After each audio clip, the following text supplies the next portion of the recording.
Ako nga pala si Patchi, estudyante sa umaga, putpanda sa gabi.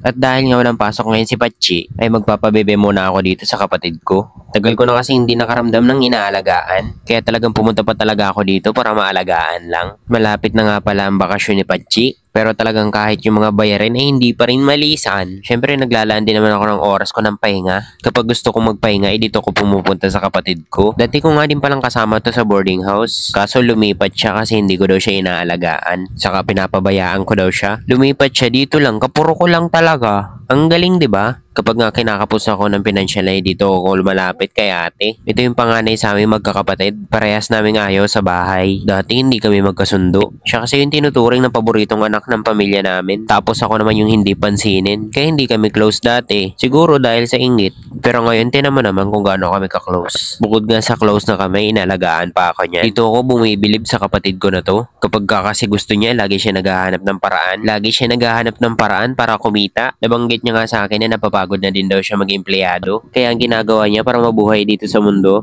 ay nagla-live selling siya. Lahat nga nang nakita ko sa loob ng bahay niya, ay binebenta niya talaga. Kulang na lang talaga ako ibenta niya. Pero yun yung ibinubuhay niya. Yung bagong nilipatan niya nga palang apartment ay nasa 4K. Partida may 3 baboy pa yan. Kaya ibibida ko na talaga sa inyo tong kapatid ko na to. Kung gusto niyo din nga na mag-aalaga sa inyo ay ibenta ko na to. 1.5 na lang.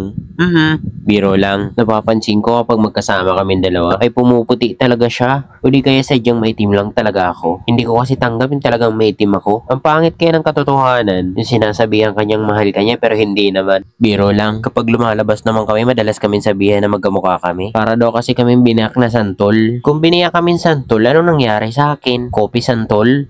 After ko nga dito magpaputol ng kuko, ay nagpabili to si bakla ng andok. Kaya talaga gustong gusto ko tumambay dito. Bukod sa inaalagaan ka na, ay papakainin ka pa ng masyasarap. Dito nga ay yelo nga lang ang ambag ko dito.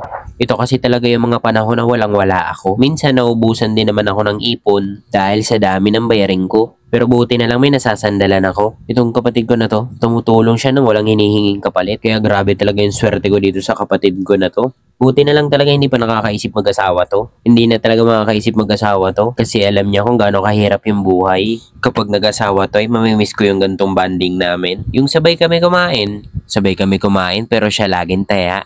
Sarap kaya kumain na walang ambag. Salamat. Hanggang dito na lang muna.